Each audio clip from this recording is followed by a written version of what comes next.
Hi friends, welcome to my channel. ఇవాళ ఈ వీడియోలో నేను సాంబార్ రెసిపీ మీతో షేర్ చేసుకుంటానండి. అంతకంటే ముందు కొత్తగా చూసినవారు మీకు స్క్రీన్ మీద చూపించే విధంగా మీ స్క్రీన్ మీద ఉన్న ఎరుపు రంగు సబ్స్క్రైబ్ బటన్ మీద క్లిక్ చేసి పక్కన ఉన్న గంటను కూడా క్లిక్ చేసి యాక్టివేట్ చేసుకోండి. నా ఫ్యూచర్ వీడియోస్ అన్ని మీరు మిస్ అవ్వకుండా చూడొచ్చు. రెసిపీకి మనం కావాల్సిన మెయిన్ ఇంగ్రీడియంట్ కందిపప్పు కానీ పెసరపప్పు కానీ వాడుకోవచ్చండి. నేను ఇవాళ వీడియోలో పెసరపప్పుతో చేసి చూపిస్తాను మీకు. పెసరపప్పు ఒక చిన్న కప్పు కానీ ఒక చిన్న డబ్బా అంతా సైజ్ కానీ తీసుకొని మీరు శుభ్రంగా కడుక్కొని కొద్దిగా పప్పు మునగ నీళ్ళు తీసుకుంటే ప్రెషర్ కుక్కర్కి ఇబ్బంది లేదండి. విడిగా ఉడికించుకున్న వాళ్ళైతే కొద్దిగా ఎక్కువ నీళ్ళు తీసుకోవాలి, కానీ ప్రెషర్ కుక్కర్లో ఎక్కువ నీళ్ళు పెట్టేస్తే పైకి పొంగి ఇబ్బంది అయిపోతుంది అనమాట. సో అది ఉడికే లోపల మనం కావాల్సిన కూరగాయలు ఇక్కడ నేను చూపిస్తున్నాను కదా, ఉల్లిపాయ, పచ్చిమిర్చి, టమాటా, కొత్తిమీర, కరివేపాకు, ములక్కాయ ముక్కలు కట్ చేసి ఉంచుకున్నాను. వాటిని సైడ్కి పెట్టేసుకొని మీరు తరుక్కునే లోపల మీరు ఇట్లా స్టవ్ మీద కుక్కర్లో ఇది పప్పు పెట్టుకుంటే పప్పు అనేది ఉడికిపోతుంది.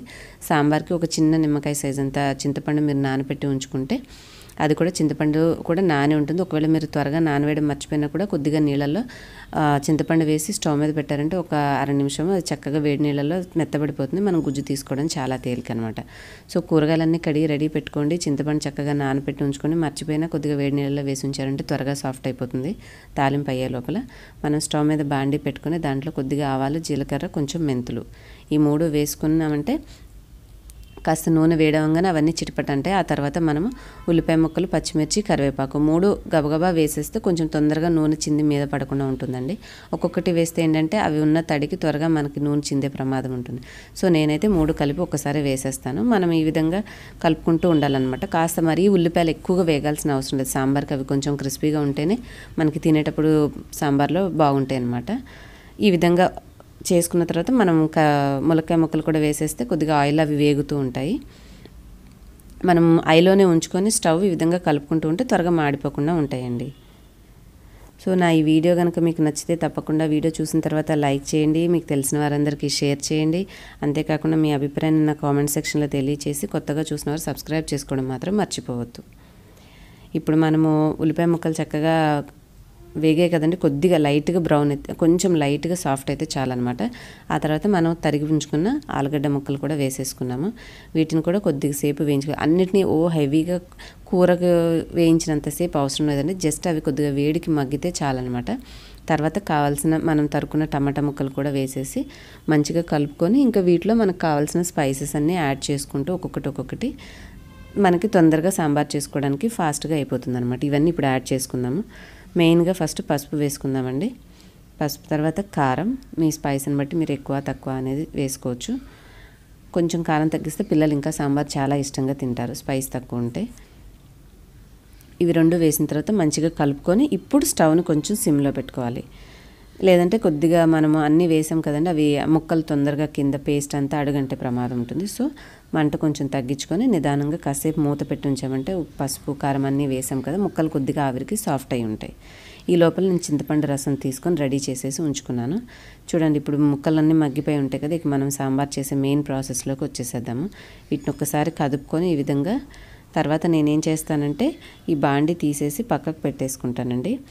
మనం సాంబార్ చేసుకున్నాక నేను ఎందులో అయితే సర్వింగ్కి మళ్ళీ మార్చుకుంటానో అదే గిన్నెని ఇప్పుడు యూజ్ చేసుకుంటాను. ఇదే గిన్నెలో మనం ముందు నుంచి చేయాలి అంటే స్టీల్ గిన్నె అడుగంటేసేసి పదార్థాలు మాడిపోతాయి. సో అందుకనే నేను తాలింపు ముక్కల వరకు బాండీలో చేసుకొని అదన్నీ మంచిగా సాఫ్ట్గా అయిపోయిన తర్వాత ఈ విధంగా డైరెక్ట్గా ఇక స్టీల్ గిన్నె పెట్టుకొని ఆ చింతపండు రసము ఇప్పుడు వేయించుకున్న ఈ ముక్కల మిశ్రమం మొత్తం అంతా వేసేసి సరిపడి నీళ్ళు పోసి నేను ఆయిల్లో పెడతాను. అప్పుడు అవి మరగడం మొదలవుతూ ఉంటాయి. ఈ లోపల మనము ఇందాక పప్పు ఉడికించుకున్నాం కదండి, ఆ పప్పుని నేను చక్కగా మిక్సీలో వేసి పేస్ట్ లాగా చేసేస్తాను అనమాట. మామూలుగా పప్పు గుత్తితో మెదిపేసి కలుపుతూ ఉంటాము. దానివల్ల ఏమవుతుందంటే పప్పు అంతా సరిగ్గా నలక్క మనం ఎంత సాంబార్ చేసినా కూడా బాగా బరువుగా ఉన్న పలుకులన్నీ కూడా కిందకు వచ్చేసి అంత చిక్కదనం రాదు.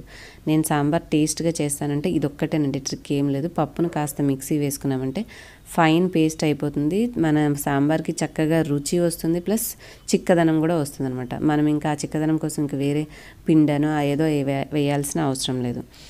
ఈ మిక్సీ వేసుకున్న ఈ పప్పు మిశ్రమాన్ని మొత్తం ఇందులో చక్కగా కలిపేసి కొంచెం నీళ్లు పోసుకొని కాస్త ఆ గిన్నెలో ఉన్నదంతా కూడా కలుపుకొని మనం నీళ్లు పోసేసి ఇక స్టవ్ ఐలో పెట్టేసేసుకుంటే హై ఫ్లేమ్లో మంచిగా మరగడం అనేది స్టార్ట్ అయిపోతుంది. మనం వెజిటేబుల్స్ అన్నీ వేసేసాము, వేయాల్సిన స్పైసెస్ వేసేసాము. ఇక లాస్ట్లో మిగిలింది ఒక ఉప్పు వేయలేదండి. అంటే నేను ఉప్పు చివరిలో ఎందుకు వేసానంటే ఎన్ని వాటర్ పోసుకున్నాము, ఎంత సాంబార్ అవుతుందనే క్వాంటిటీ చూసి యాడ్ చేసుకోవచ్చని ముందుగా ఉప్పు వేయలేదు. ముందుగా వేసుంటే మళ్ళీ తర్వాత ఎక్కువ తక్కువ అనే ప్రాబ్లం వస్తుందనేసి ఇప్పుడు వేసుకుంటాను అనమాట. ఇప్పుడు సరిపడినంత ఉప్పు వేసేసేసుకొని చక్కగా కలుపుకొని చివరిలో మీరు కనుక లాస్ట్ ఇక దించుకునే ముందు ఆ కొత్తిమీర ఉంది కదా, అది కాస్త వేసేసి కలుపుకొని దించేసుకున్నారంటే సూపర్గా ఎమ్మి సాంబార్ చాలా టేస్టీగా చాలా బాగుంటుంది. మీరు దించుకునే ముందు మర్చిపోయానండి, సాంబార్ పొడి కూడా వేసుకోవాలన్నమాట. సాంబార్ పొడి కూడా వేసుకొని కలుపుకొని దించేసామంటే కాసేపు ఒక 10 నిమిషాలు ఇక దాన్ని సిమ్లో ఉంచి వదిలేసేస్తే సాంబార్ పొడి వేసి కమ్మటి వాసన వస్తూ సాంబార్ ఎంత బాగుంటుందంటే మీరు ఆలు ఫ్రైయో లేదంటే పాపడో లేదంటే ఆమ్లెటో ఏదో ఒకటి మంచిగా పెట్టుకున్నారంటే సూపర్గా అయిపోతుంది. ఆల్రెడీ నేను నిన్న చేసిన క్యాబేజీ చట్నీ ఉంది. సో సాంబార్ మాకు ఈ రోజుకి ఇంకా వంట ఫినిష్ అయిపోయిందండి. నా వంట ఫినిష్ అయిపోయింది అనమాట. సాయంత్రం కూడా ఇంకేం వండాల్సిన అవసరం లేదు. సాంబార్ తోటి క్యాబేజీ చట్నీ తోటి ఫినిష్ అయిపోతుంది. సో నా ఈ రెసిపీ నచ్చిందని మీకు అనుకుంటున్నాను. ఇలాంటి మరిన్ని మంచి రెసిపీస్ తప్పకుండా మీకు అప్లోడ్ చేస్తూ ఉంటాను. నా ఛానల్ని రెగ్యులర్గా ఫాలో అవుతూ ఉండండి. నచ్చిన వీడియోస్ని లైక్ చేసి మీ ఫేస్బుక్, వాట్సాప్, ట్విట్టర్ అన్ని అకౌంట్స్లో షేర్ చేస్తూ ఉండండి. కొత్తగా చూసేవారికి ఒక రిక్వెస్ట్ అండి, ఈ ఛానల్లో ఓన్లీ రెసిపీసే కాదు, మీకు మంచి beauty tips, health tips, organisation, ఇంకా అదర్ యూస్ఫుల్ వీడియోస్ అన్నీ కూడా నేను పోస్ట్ చేస్తూ ఉంటాను. సో సబ్స్క్రైబ్ చేసుకోవడం మాత్రం మర్చిపోవద్దు. నా ఛానల్లో ఉన్న వీడియోస్ అన్నీ కూడా చూడండి. Thanks for watching.